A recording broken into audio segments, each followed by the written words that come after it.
And now, the moment we all have been waiting for. The topping off ceremony is a tradition in the construction industry to signify the last beam being installed on a new building. This occasion not only signifies the last major piece of steel being affixed to a new structure, but also looks forward to what the new building will become.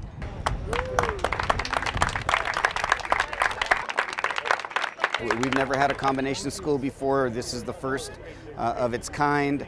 Today we get to raise the last beam, and that symbolizes the completion of the structure. And then from this point moving forward, things should move rather quickly so that we can have this school open and available to students by the fall of 2019.